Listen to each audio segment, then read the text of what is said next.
Assalamualaikum warahmatullahi wabarakatuh.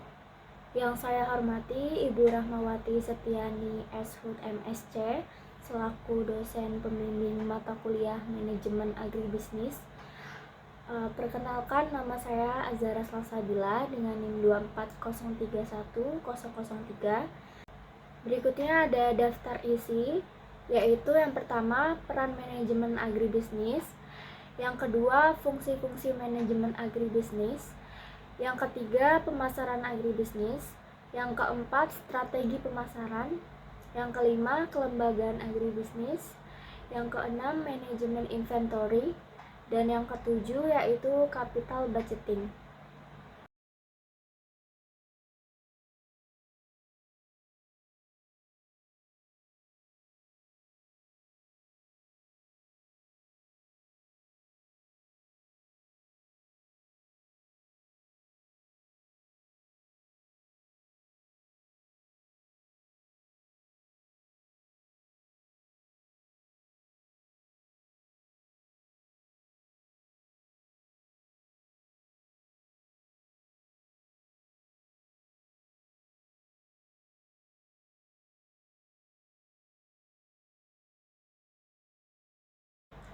Selanjutnya yaitu latar belakang. Sragen memiliki potensi besar dalam pengembangan jeruk sebagai komoditas hortikultura unggulan. Namun, pengelolaan usaha tani jeruk di daerah ini masih menghadapi kendala, terutama dalam aspek pemasarannya dan efisiensi usaha. Kurangnya penerapan manajemen agribisnis menyebabkan distribusi hasil panennya kurang optimal dan posisi tawar petani menjadi lemah. Oleh karena itu, diperlukan kajian mengenai penerapan manajemen agribisnis untuk mendukung peningkatan pendapatan dan daya saing petani jeruk di Sragen.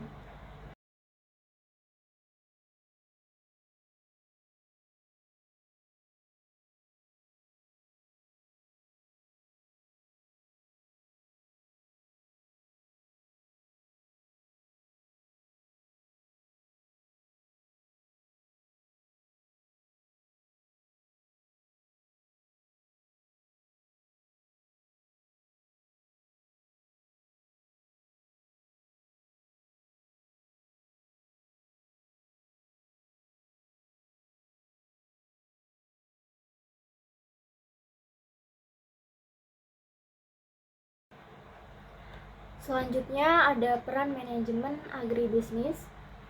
Manajemen agribisnis berperan dalam membantu petani jeruk mengatur kegiatan produksi, mulai dari penentuan waktu tanam hingga panen sesuai permintaan pasar. Dalam aspek distribusi dan pemasaran, manajemen agribisnis berperan dalam mengarahkan hasil panen ke saluran yang dianggap paling cepat dan aman, seperti pasar tradisional atau pedagang pengumpul. Dengan peran manajemen agribisnis yang meski masih terbatas, petani dapat menjalankan usaha jeruk secara lebih terarah dan efisien sesuai kemampuan yang dimiliki.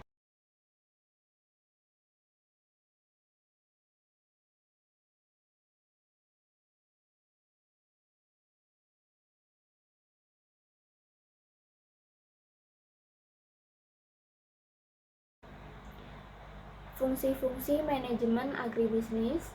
Yang pertama ada perencanaan atau planning. Dalam usaha jeruk ini, perencanaannya dilakukan oleh petani untuk menentukan jenis komoditas yang akan dibudidayakan. Petani memilih jeruk karena memiliki nilai ekonomi dan permintaan yang relatif stabil. Perencanaannya juga mencakup strategi distribusi hasil panen ke pasar tradisional atau supermarket agar jeruk cepat terjual sebelum mengalami kerusakan. Namun, perencanaannya masih bersifat sederhana. Yang kedua, ada pengorganisasian atau organizing. Kegiatan usaha tani jeruk ini masih dikelola secara individu. Tugas-tugas seperti penanaman, pemeliharaan, panen, dan distribusi dilakukan oleh anggota keluarga atau tenaga kerja harian. Kerjasama dengan pedagang pengumpul dan pengecer juga merupakan bagian dari pengorganisasian dalam pemasaran. Namun keberadaan kelompok tani atau lembaga pemasaran belum dimaksimalkan untuk meningkatkan efisiensi dan posisi tawar petani.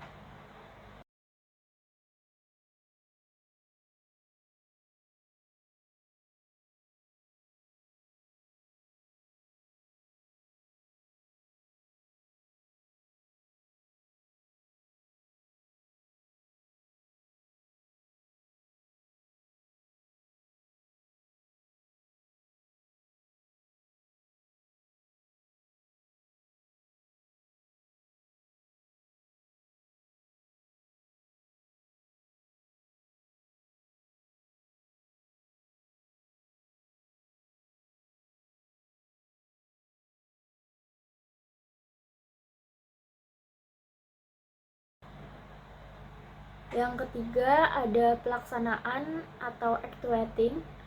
Dalam usaha jeruk ini seluruh kegiatan dilakukan oleh petani dengan cara yang diwariskan secara turun-temurun.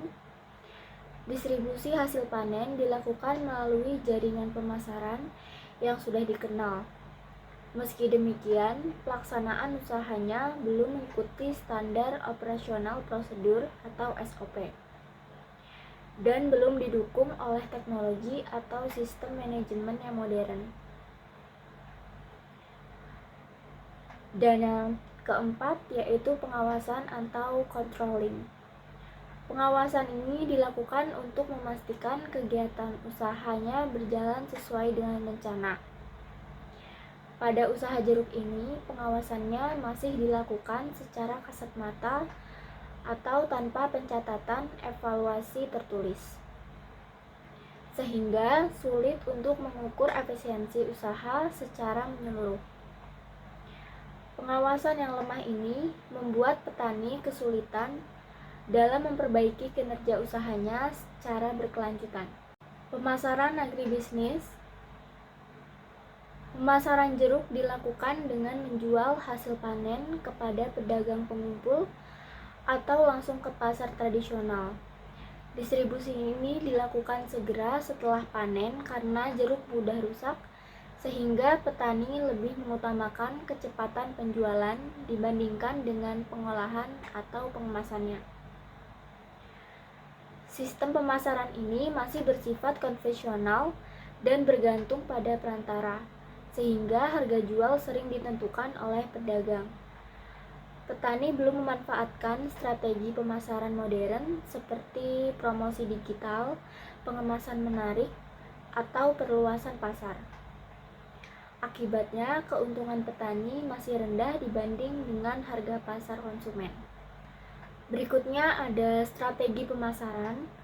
Strategi pemasaran yang diterapkan pada usaha jeruk ini lebih berfokus pada pendistribusian cepat ke pasar agar buahnya tidak rusak, mengingat jeruk itu memiliki daya simpan yang sangat singkat. Petani lebih memilih menjual hasil panennya langsung ke pedagang pengumpul atau ke pasar tradisional yang terdekat. Strategi ini dipilih karena lebih praktis dan tidak membutuhkan biaya tambahan untuk penyimpanan, pengemasan, atau transportasi jarak jauh. Kelembagaan agribisnis. Kelembagaan agribisnis pada usaha jeruk ini masih bersifat sederhana dan belum formal. Petani lebih banyak bergantung pada pedagang pengumpul untuk menjual hasil panennya tanpa ada kontrak atau kelembagaan resmi. Fungsi kelembagaan seperti pemasaran bersama, pengadaan sarana produksi, akses modal, hingga pelatihan belum berjalan optimal. Akibatnya, petani cenderung berjalan sendiri-sendiri dan memiliki posisi tawar yang lemah di pasar. Slide berikutnya ada manajemen inventory. Manajemen inventory pada usaha jeruk ini juga belum diterapkan secara formal. Karena jeruk mudah rusak, hasil panennya langsung dijual tanpa disimpan lama. Petani tidak memiliki fasilitas penyimpanan yang memadai seperti cold storage, sehingga tidak ada pencatatan stok. Sistem persediaannya dilakukan secara cepat, just in time, untuk menghindari kerugian. Belum ada pengelolaan atau perencanaan stok jangka pendek, dan seluruh panen biasanya langsung habis didistribusikan. Capital budgeting. Dalam usaha jeruk, capital budgeting atau penganggaran modal masih belum diterapkan secara formal.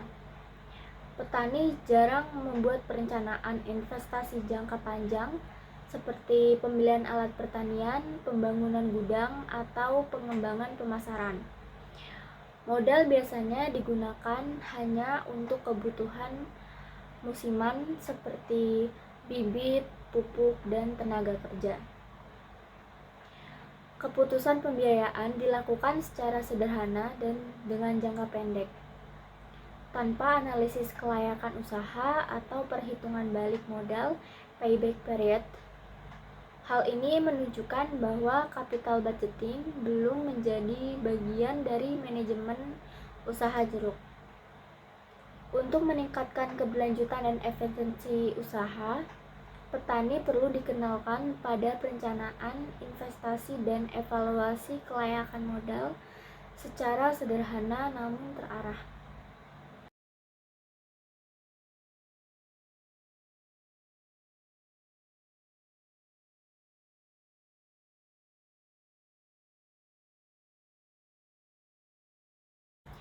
Dari penerapan manajemen agribisnis pada usaha buah jeruk, dapat disimpulkan bahwa manajemen agribisnis pada usaha ini belum diterapkan secara optimal. Perencanaan, pelaksanaan, dan pengawasannya masih bersifat tradisional, tanpa dukungan data dan pencatatan. Kelembagaan petaninya juga lemah, dan pengorganisasian usahanya masih dilakukan secara individu. Pemasarannya bergantung pada perantara tanpa strategi modern. Inventorinya tidak dikelola karena keterbatasan fasilitas, dan capital budgetingnya juga belum diterapkan. Jadi, pada usaha jeruk ini diperlukan adanya penguatan manajemen agribisnis agar lebih efisien dan berkelanjutan.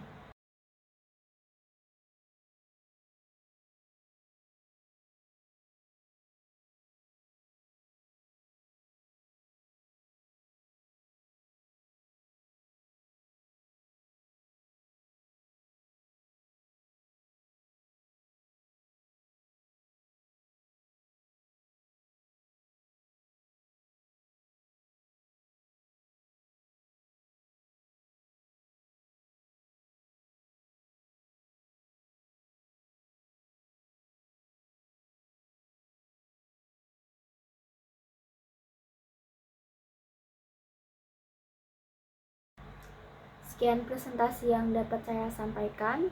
Kurang lebihnya mohon maaf. Wassalamualaikum warahmatullahi wabarakatuh.